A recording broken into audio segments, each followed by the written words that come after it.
బెంగాల్లో బీజేపీ అఖండ విజయం సాధించింది. మమతా బెనర్జీ కంచుకోట బద్దలైంది. అంచనాలను తలకిందులు చేస్తూ ఏకంగా 206 స్థానాల్లో బీజేపీ విజయకేతనం ఎగురవేసింది. బెంగాల్లో తొలిసారి బీజేపీ ప్రభుత్వాన్ని ఏర్పాటు చేయబోతోంది. టీఎంసీ కేవలం 21 స్థానాలకి పరిమితమైంది. సీఎం మమతా బెనర్జీ భవానీపూర్ నియోజకవర్గంలో ఓటమి పాలయ్యారు. బీజేపీ అభ్యర్థి సువేందు అధికారి చేతిలో 15,114 ఓట్ల తేడాతో ఓడిపోయారు. ఇటు తమిళనాడులో ఊహించని ఫలితాలొచ్చాయి. తొలిసారి పోటీ చేసిన విజయ్ పార్టీ టీవీకే ప్రభంజనం సృష్టించింది.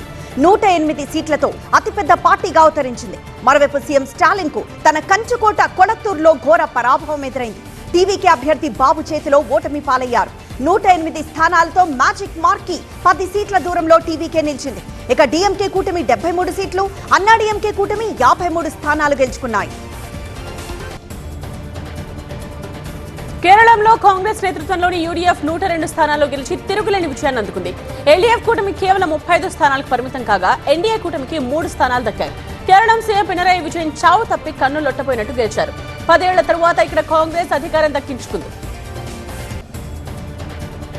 అసోంలో బీజేపీ నేతృత్వంలోని ఎన్డీఏ కూటమి హ్యాట్రిక్ విజయం నమోదు చేసింది.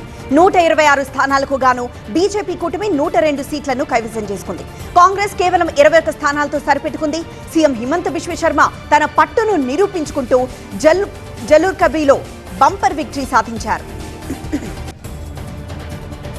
పుదుచ్చేరిలోనూ ఎన్డీఏ కూటమి మళ్లీ అధికారంలోకి రానుంది. ఎన్ఆర్ కాంగ్రెస్ కూటమి 18 సీట్లను గెలుచుకోగా కాంగ్రెస్ కూటమి 6 సీట్లు, విజయ్ పార్టీ టీవీకే 2 సీట్లలో విజయం సాధించాయి.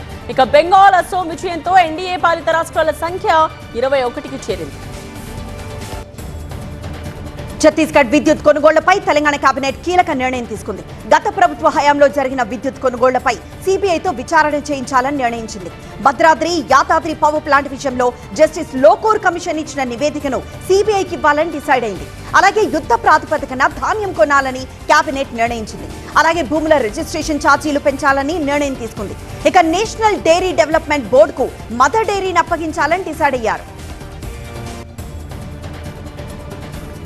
తెలంగాణలో ఇవాటి నుండి రాష్ట్ర స్థాయి మెగా రైతు మేళా కార్యక్రమం జరగనుంది. హన్మకొండ ఆర్ట్స్ కాలేజ్ గ్రౌండ్స్ లో జరగనున్న మెగా రైతు మేళాను మంత్రి పొంగులేటి శ్రీనివాసరెడ్డి ప్రారంభించనున్నారు. ఈ నెల 10న వరంగల్లో సీఎం రేవంత్ రెడ్డి పర్యటించి రైతు సదస్సుకు హాజరు కానున్నారు. రాష్ట్రంలో ధాన్యం సేకరణ వేగవంతం చేయాలని అధికారులను మంత్రి ఉత్తమ్ కుమార్ రెడ్డి ఆదేశించారు. ఇప్పటి వరకు 1.84 కోట్ల మంది రైతుల నుంచి ధాన్యం సేకరించామని చెప్పారు. రైతుల ఖాతాల్లో 2,000 కోట్లు జమ చేశామని తెలిపారు. 8,575 పీపీసీలు పూర్తి స్థాయిలో పనిచేస్తున్నాయని మంత్రి ఉత్తమ్ చెప్పారు. కేంద్ర ప్రభుత్వంపై మంత్రి తుమ్మల నాగేశ్వరరావు తీవ్ర విమర్శలు చేశారు. రైతులు పండించిన పంటలను కొనుగోలు చేయడంలో కేంద్రం పూర్తిగా విఫలమైందన్నారు. వరి ధాన్యం కొనుగోలులో వెనుకంజ వేస్తూ తెలంగాణ పట్ల నిర్లక్ష్యం చేస్తోందని ఆరోపించారు. కేంద్రం, సీసీఐ, నాఫెడ్ వంటి సంస్థల ద్వారా పంటలను కొనుగోలు చేయడానికి ముందుకు రావడం లేదన్నారు. యూరియా, గండి బ్యాగ్స్ సరఫరా చేయడంలో కూడా కేంద్రం నిర్లక్ష్యం చూపిస్తోందని తుమ్మల విమర్శించారు. బీఆర్ఎస్ వర్కింగ్ ప్రెసిడెంట్ కేటీఆర్ వ్యాఖ్యలకు కేంద్ర మంత్రి బండి సంజయ్ కౌంటర్ ఇచ్చారు. కేటీఆర్ తనపై చేసిన ఆరోపణలు నిరూపించాలని సవాల్ చేశారు. ఆధారాలు బయట పెట్టకపోతే బజారు కీడుస్తానని హెచ్చరించారు. కేటీఆర్ కరీంనగర్ లో అడుగు పెడితే అడ్డుకుంటామని బండి సంజయ్ వార్నింగ్ ఇచ్చారు. తెలంగాణలో మరో 3 రోజుల పాటు వర్షాలు కురుస్తాయని వాతావరణ శాఖ తెలిపింది. దీంతో ఉష్ణోగ్రతలు 2 నుండి 3 డిగ్రీలు తగ్గే అవకాశం ఉంది. గంటకు 30 నుంచి 40 కిలోమీటర్ల వేగంతో ఈదురుగాళ్లు, ఉరుములు, మెరుపులతో కూడిన వర్షాలు కురుస్తాయని తెలిపింది.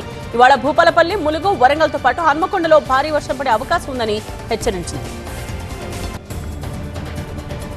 ఈ నెల 14న కృష్ణానది యాజమాన్య బోర్డు సమావేశం జరగనుంది. హైదరాబాద్ జలసౌధలో చైర్మన్ బిశ్వాస్ అధ్యక్షతన ఈ భేటీ జరగనుంది. ఈ సమావేశంలో ఏపీ, తెలంగాణ అధికారులు పాల్గొని నీటి వాటాల గురించి చర్చిస్తారు. వేసవి కాలంలో తాగునీటి అవసరాలకు నీటిని విడుదల చేయాలని ఇరు రాష్ట్రాల అధికారులు చెబుతున్నారు. తెలంగాణలో హజ్ యాత్రికులకు ప్రభుత్వం గుడ్ న్యూస్ చెప్పింది. యాత్రికుల ఖర్చులు రాష్ట్ర ప్రభుత్వమే భరించనుంది. పశ్చిమాసియా పరిస్థితులతో హజ్ ఖర్చులు పెరిగాయి. ఇంధన ధరల కారణంగా విమాన ఛార్జీలు పెరిగాయి. దీంతో హజ్ యాత్రికుల అదనపు ఖర్చులను తెలంగాణ ప్రభుత్వం భరించనుంది. వివిధ శాఖలపై సీఎం చంద్రబాబు సమీక్ష చేశారు. వేసవిలో తాగునీటికి ఇబ్బంది లేకుండా చూడాలని అధికారులను ఆదేశించారు. మంచినీటి సరఫరా కోసం జిల్లాకు ₹1 కోటి చొప్పున విడుదల చేశారు. ఇకపై సులభంగా వాహన రిజిస్ట్రేషన్లు 24 గంటల్లో పూర్తి కావాలని అధికారులను సీఎం ఆదేశించారు. యువ ఇంజనీర్ల శిక్షణ బాధ్యతలు పరిశ్రమలు స్వీకరించాలని మంత్రి శ్రీధర్ బాబు అన్నారు. 2 లక్షల మంది ఇంజనీరింగ్ గ్రాడ్యుయేట్స్ కు శిక్షణ ఇచ్చి ఉద్యోగాలకు సంసిద్ధులను చేసే కర్తవ్యాన్ని పరిశ్రమలు స్వీకరించాలని కోరారు. ప్రతి సంస్థ తమ బాధ్యతగా శిక్షణ కార్యక్రమాలు చేపట్టాలని మంత్రి సూచించారు. పిఎస్ఆర్ టెక్ హబ్ సంస్థ 10 ఏళ్ల ప్రస్థానాన్ని పూర్తి చేసుకున్న సందర్భంగా ఒక హోటల్లో ఏర్పాటు చేసిన కార్యక్రమంలో మంత్రి పాల్గొన్నారు. మంచిర్యాలలో జరిగిన భారీ దొంగతనం కేసును పోలీసులు ఛేదించారు. గౌతమేశ్వర కాలనీకి చెందిన ముద్దం నాగయ్య అనే రిటైర్డ్ ఉద్యోగి ఇంట్లో ఎవరూ లేని సమయంలో మహారాష్ట్రలోని చంద్రపూర్ కు చెందిన ఇద్దరు నిందితులు ఆశీష్, శ్రీనివాస్, ఆకాష్ తలుపులు పగలగొట్టి దొంగతనానికి పాల్పడ్డారని డీసీపీ భాస్కర్ వెల్లడించారు. జల్సాలకు అలవాటు పడి నిందితులు దొంగతనాలకు పాల్పడుతున్నట్లు గుర్తించామని చెప్పారు. గోదావరి పుష్కరాల ఏర్పాట్లపై మంత్రి నారాయణ సమీక్ష చేశారు. తూర్పు గోదావరి జిల్లా ఎమ్మెల్యేలు అధికారులతో సమావేశమయ్యారు. ఆయా మున్సిపాలిటీల వారీగా చేపట్టాల్సిన పనులు, అవసరమయ్యే నిధులపై పవర్ పాయింట్ ప్రజెంటేషన్ ద్వారా అధికారులు వివరించారు. ప్రాధాన్యత క్రమంలో పనులను చేపట్టాలని మంత్రి నారాయణ ఆదేశించారు. మార్కాపురం జిల్లా పెద్దారవీడు మండలం మొక్కజొన్న రైతులు కలెక్టర్ విజయ సునీతను కలిశారు. సురోహా సీడ్స్ కంపెనీ ప్రతినిధిపై వారు కంప్లైంట్ చేశారు. తమకు రావాల్సిన డబ్బులు ఇప్పించాలని కలెక్టర్ను కోరారు. పెద్దారవీడు మండలంలోని 15 మంది రైతుల నుంచి సురోహా సీడ్స్ యజమాని శేషిరెడ్డి పంట కొనుగోలు చేసి డబ్బులు ఇవ్వకుండా ఇబ్బందులు పెడుతున్నారని రైతులు ఆరోపించారు. హైదరాబాద్ బాచుపల్లిలో అగ్ని ప్రమాదం జరిగింది. ఫర్నిచర్ షాప్ లో ఒక్కసారిగా మంటలు చెలరేగాయి. గాలికి మంటలు విస్తరించి 10 ఫర్నిచర్ షాపులు దగ్ధమయ్యాయి. అక్కడికి చేరుకున్న అగ్నిమాపక సిబ్బంది 6 ఫైర్ ఇంజిన్లతో మంటల్ని అదుపులోకి తీసుకొచ్చారు. బాచుపల్లి మియాపూర్ మెయిన్ రోడ్ లో ఈ ఘటన జరిగింది. నంద్యాల జిల్లా జూపాడు బంగ్లా మండలం తూడిచెర్లలో విద్యుత్ తీగలు తగిలి గడ్డివాములు దగ్ధమయ్యాయి. ట్రాక్టర్లో గడ్డి తరలిస్తుండగా ఘటన జరిగింది. పక్కనే ఉన్న గడ్డివాములకి కూడా మంటలంటుకొని అగ్నికి ఆవుతయ్యాయి. ఈ ప్రమాదంలో సుమారు 6 లక్షల మేర ఆస్తి నష్టం జరిగినట్లు బాధితులు తెలిపారు. రాష్ట్ర ప్రభుత్వం జారీ చేసిన జీవో నంబర్ 7 ను తక్షణమే ఉపసంహరించుకోవాలని విద్యార్థి JAC chairman Vemula Ramakrishna demand చేశారు. ఈ మేరకు గన్ పార్క్ దగ్గర కాగడాల ప్రదర్శన నిర్వహించారు. మాజీ మంత్రి శ్రీనివాస్ గౌడ్ ఈ కార్యక్రమానికి హాజరయ్యారు. జీవో నంబర్ 7 తో సుమారు 14 లక్షల మంది విద్యార్థుల భవిష్యత్ అంధకారంలో పడే ప్రమాదం ఉందని మాజీ మంత్రి ఆందోళన వ్యక్తం చేశారు. బాపట్ల జిల్లా వేటపాలెం మండలం అనుమల్లిపేటలో అగ్ని ప్రమాదం జరిగింది. స్థానికంగా ఉన్న వరి గడ్డి వాములకు ప్రమాదవశాత్తు మంటలంటుకోవడంతో మంటలు ఎగిసిపడ్డాయి. అగ్నిమాపక సిబ్బంది ఘటనా స్థలానికి చేరుకునే లోపే 5 గడ్డి వాములు పూర్తిగా దగ్ధమయ్యాయి. ప్రమాద స్థలాన్ని ఎమ్మెల్యే ఎంఎం కొండయ్య పరిశీలించారు. నష్టాన్ని అంచనా వేసి ప్రభుత్వం తరపున తక్షణ సాయం అందిస్తామని ఎమ్మెల్యే భరోసా ఇచ్చారు. అనకాపల్లి జిల్లా నర్సీపట్నంలో మాజీ కౌన్సిలర్ అదృశ్యమయ్యారు. కోటఊరట్ల మండలం ఎండవల్లి ఏలేరు కాలువగట్టు దగ్గర వర్రె శ్రీనివాస్ కార్ చెప్పులు గుర్తించారు. ఆత్మహత్యకు పాల్పడి ఉంటాడన్న అనుమానంతో కాలువలో గాలిస్తున్నారు. ఆర్థిక సమస్యలతో ఇబ్బందులు పడుతున్న శ్రీనివాస్ ఆత్మహత్య చేసుకుని ఉంటాడని అనుమానం వ్యక్తం చేస్తున్నారు.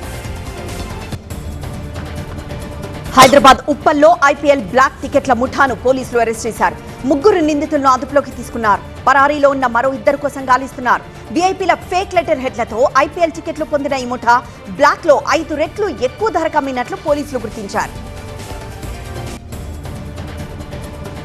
తమిళుల ఆరాధ్య దైవం శ్రీ ముత్తు మారియమ్మన్ తిరునాళ్ల మహోత్సవ వేడుకలు బాపట్ల జిల్లా వేటపాలెంలో కన్నుల పండుగ నిర్వహించారు. వేటపాలెం దేశాయిపేటలోని సిలోన్ కాలనీలో స్థిరపడిన తమిళులు ఏటా ఈ ఉత్సవాన్ని ఘనంగా నిర్వహిస్తారు. పరకావాడిలో భాగంగా ఒంటికి శూలాలు గుచ్చుకుని క్రేన్ సహాయంతో గాల్లో తేలాడారు. నోటికి త్రిశూలాలు గుచ్చుకుని ఒళ్లు గగురుపుచ్చే విధంగా విన్యాసాలు చేస్తూ అమ్మవారి పట్ల తమకున్న భక్తిని చాటుకున్నారు. విలాసాలకు అలవాటు పడి చిన్న వయసులోనే దొంగతనాలకు పాల్పడుతున్న 2 అంతరాష్ట్ర దొంగలను నల్గొండ జిల్లా మిర్యాలగూడ పోలీసులు అరెస్ట్ చేశారు. వారి నుంచి 7 బైక్లను స్వాధీనం చేసుకున్నారు.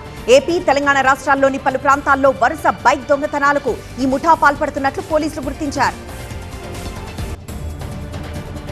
ఇవాళ రాష్ట్రపతి ద్రౌపది ముర్ముతో రాఘవ్ చద్దా భేటీ కానున్నారు. ఈ భేటీకి మరో 3 ఎంపీలు హాజరు కానున్నారు. పంజాబ్ ప్రభుత్వం అధికార దుర్వినియోగంపై రాష్ట్రపతికి రాఘవ్ చద్దా ఫిర్యాదు చేయనున్నారు. కిడ్నీ డొనేట్ చేస్తున్న వారిది, తీసుకుంటున్న వారిది ఒకే బ్లడ్ గ్రూప్ కాకపోయినా ట్రాన్స్ప్లాంటేషన్ విజయవంతంగా జరిగింది. ఒకే బ్లడ్ గ్రూప్ ఉండాల్సిన అవసరం లేదని కర్నూలు డాక్టర్లు తెలిపారు. నంద్యాల జిల్లా ఆత్మకూరుకు చెందిన అస్లాం కిడ్నీ సమస్యతో బాధపడుతూ డయాలసిస్ చేయించుకుంటున్న సందర్భంలో తండ్రి అసీం కిడ్నీ డొనేట్ చేశారు. తండ్రి కొడుకులది వేరువేరు బ్లడ్ గ్రూప్ అయినప్పటికీ కర్నూలు మెడికవర్ డాక్టర్లు కిడ్నీ ట్రాన్స్ప్లాంటేషన్ విజయవంతంగా పూర్తి చేశారు. ఆపరేషన్ చేసిన డాక్టర్లకు తండ్రి కొడుకులు కృతజ్ఞతలు తెలిపారు. ఘన విజయం సాధించిన టీవీకి అధినేత విజయ్ ఇంటికి పెద్ద సంఖ్యలో అభిమానులు అక్కడికి రావడంతో ఆయన వారికి బిల్డింగ్ పై నుండి అభివాదం చేశారు. విజయ్ ఇంటికి పెద్ద సంఖ్యలో అభిమానులు, టీవీకే కార్యకర్తలే కాదు అధికారులు, ప్రముఖులు, సినీ నటులు తరలి వచ్చారు. ఆయనకు శుభాకాంక్షలు తెలిపారు. బెంగాల్లో విజయం చారిత్రాత్మకమని ప్రధాని మోదీ ప్రశంసించారు. ఢిల్లీ బీజేపీ ప్రధాన కార్యాలయంలో ఏర్పాటు చేసిన విజయోత్సవ సభలో ప్రధాని మోదీ పాల్గొన్నారు. ప్రజలకు భరోసా కల్పించిన రోజుది అని ప్రధాని కొనియాడారు. 5 రాష్ట్రాల ఎన్నికలు ప్రజాస్వామ్యానికి భారత్ పట్టుకొమ్మ అనే విషయాన్ని సూచిస్తోందన్నారు. బెంగాల్ విజయంతో గంగోత్రి నుంచి గంగాసాగర్ వరకు కమలం వికసించిందని ప్రధాని తెలిపారు. నితిన్ నబీన్ బీజేపీ అధ్యక్ష బాధ్యతలు చేపట్టిన తర్వాత జరిగిన ఈ ఎన్నికల్లో కార్యకర్తలు రెట్టించిన ఉత్సాహంతో పనిచేశారని గుర్తు చేశారు. ఈ ఎన్నికలు రాజ్యాంగ సంస్థల విజయమని ప్రధాని తెలిపారు. కేరళలో యూడీఎఫ్ గెలుపుతో తెలంగాణలో కాంగ్రెస్ నేతలు ఫుల్ జోష్ లో ఉన్నారు. తెలంగాణ కాంగ్రెస్ ఆఫీస్ గాంధీ భవన్ లో టపాసులు పేల్చి సంబరాలు జరుపుకున్నారు. సీఎం రేవంత్ రెడ్డి ప్రచారం చేసిన చోట్ల కాంగ్రెస్ గెలిచిందని ఆ పార్టీ నేతలు చెప్పారు. కేరళంలో కాంగ్రెస్ గెలుపు వెనుక రేవంత్ వ్యూహం ఉందని ప్రభుత్వ విప్ అద్దంకి దయాకర్ అన్నారు. రుణమాఫీ, ఉచిత బస్సు, సన్నబియ్యం వంటి కార్యక్రమాలను ప్రచారంలో వివరించారన్నారు. రేవంత్ రెడ్డి ప్రచార శైలి, వ్యూహం విజయవంతమైందన్నారు. కేసీఆర్ ఒంటరిగా వచ్చినా, మోదీతో కలిసి వచ్చినా రేవంత్ రెడ్డి అందరినీ మట్టి కరిపించగలరన్నారు. ఢిల్లీ బీజేపీ కార్యాలయంలో సంబరాలు అంబరానంటే బెంగాల్, అసోం, పుదుచ్చేరి ఎన్నికల్లో గెలుపుతో ప్రధాన కార్యాలయంలో బీజేపీ శ్రేణులు సంబరాలు చేసుకున్నాయి. ఈ కార్యక్రమంలో పాల్గొన్న ప్రధాని మోదీ, బీజేపీ చీఫ్ నితిన్ నబీన్, కేంద్ర మంత్రి అమిత్ షా, బీజేపీ నేతలు పాల్గొన్నారు. 2024లో ప్రధానిగా మోదీ మూడోసారి బాధ్యతలు చేపట్టిన తర్వాత ప్రతి రాష్ట్రంలో జరిగిన ఎన్నికల్లో బీజేపీ విజయం సాధిస్తోందని ఆ పార్టీ అధ్యక్షుడు నితిన్ నబీన్ తెలిపారు. రానున్న రోజుల్లో దక్షిణ భారతదేశంలోనూ కమలం వికసిస్తుందని నబీన్ ఆశాభావం వ్యక్తం చేశారు.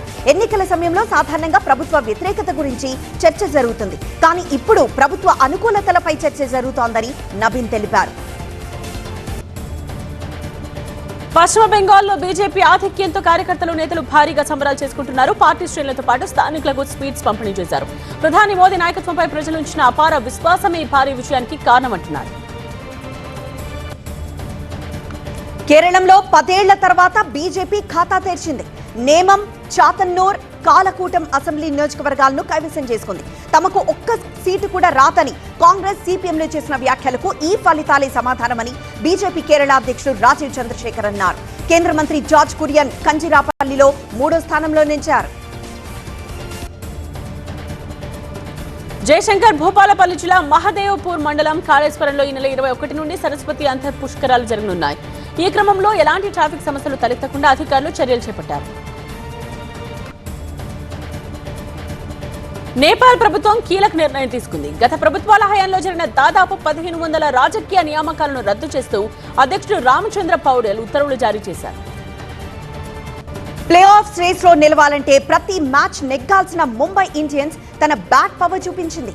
గాయం నుంచి కోలుకొని వచ్చిన రోహిత్ శర్మ, రికల్టన్ సిక్సర్ల వర్షంతో వాంఖడే స్టేడియాన్ని ముంచెత్తారు. సొంత గడ్డపై జరిగిన మ్యాచ్లో 6 వికెట్ల తేడాతో లక్నో సూపర్ జైంట్స్ ను ఓడించింది. మొత్తంగా 7వ ఓటమితో లక్నో ప్లే ఆఫ్స్ దారులు మూసుకున్నాయి. తొలిసారి లక్నో నిర్ణీత 20 ఓవర్లలో 5 వికెట్లు కోల్పోయి 228 పరుగులు చేసింది. తర్వాత ముంబై 18.4 ఓవర్లలోనే 4 వికెట్లు కోల్పోయి 229 స్కోర్ చేసి గెలిచింది.